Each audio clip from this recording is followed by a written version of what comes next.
The Finals is a brand new FPS game with incredible destructive capability and high skilled fights where teams of 3 fight 3 other teams to gain points in a creative twist of Capture the Flag.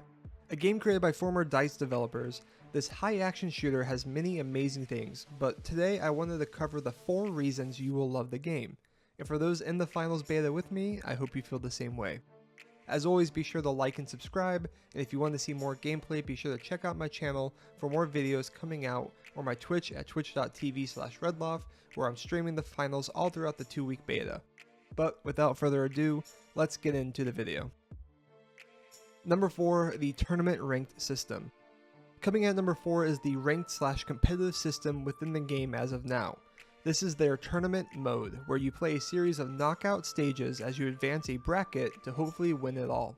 There's a total of 4 rounds, with the first 3 having a total of 4 teams of 3 playing in the cash out mode. The top 2 of each round progresses until the finals, where it is 1 team versus 1 team to win it all. As you play this mode, depending on how you perform and how far into the tournament you get, you can gain or lose fame points, which is the ELO points in this game. I really enjoy this aspect as it adds an extra element to just playing the rounds for grinding the ranked ladder. Instead, there's the bonus element of competing in a tournament bracket to take the crown of it all. As someone who has grinded the ranked ladder of League of Legends, Valorant, CSGO, and many other games, this is a refreshing twist for me personally. Number 3, the game mode. We spoke briefly about it, but in their tournament system and quick play, you enter a mode called Cash Out. I love Cash Out. I'm not quite sure if there are any games that have a game mode similar to this, maybe Capture the Flag, but it's pure strategical chaos and I love it. The way it works is as you play a game, you gain and lose points.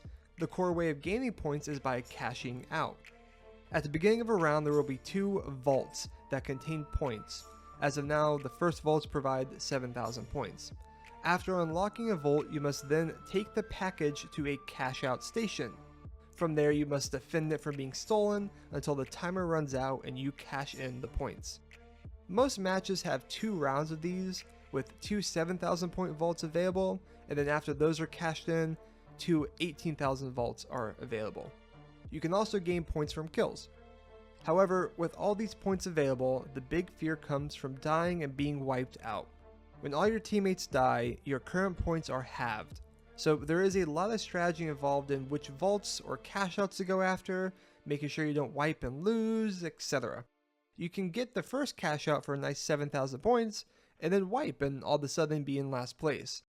I think this game mode has a lot of opportunity for really complex strategy and decision making, but also at its core is simple: score points and don't die. Number 2, the unique loadout and class system. FPS games for the longest time have had loadouts to choose from when going into the game, and more recently in FPS games since Overwatch, a class system has been implemented in these games that will provide you specific abilities. The Finals combines this system with 3 classes at the moment: light, medium, and heavy. Each one has its own specific movement, health, and size, corresponding, as you can guess, to the name. Additionally, each one gets its own custom array of gadgets and weapons, from primary weapon options of a knife to an LMG, and gadgets being an array of utility pieces, grenades, and more. Additionally, each class has a specialist ability. For instance, the light class can choose to go invisible or have a small dash.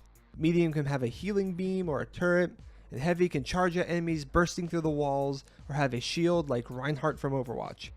These aren't all the specialist abilities, and I very much simplified the gadgets, but you get the idea. You can make loadouts for all these classes, and in between rounds you can change which gadgets you use for the class you chose. I think it offers a great strategy element of how your team of 3 plays together in terms of 1 of each class, 2 mediums and the heavy, etc. And this also pairs into what utility you want to use. For instance, the big meta I've seen a lot has been 2 mediums and a heavy.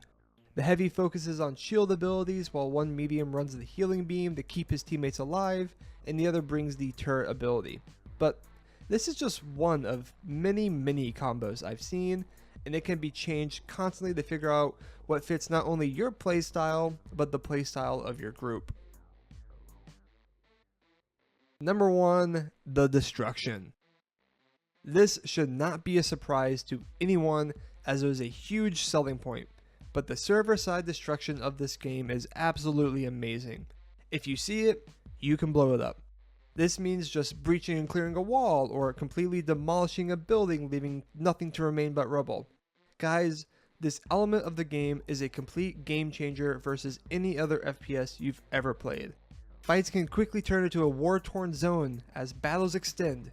Strategy can be implemented with blowing up the floors that the enemies are on, or demolishing a building for cover. There are so many possibilities, and fights are never the same because of this. Things always differ, and it's amazing. It makes all the elements I mentioned before, and the gunplay and everything just so satisfying. I'm completely addicted to it. So yeah, those are the top 4 things you'll love in Embark Studios' The Finals. If there's anything I missed, be sure to drop a comment below. Otherwise, be sure to like and subscribe, and we'll be back next time with more content of The Finals.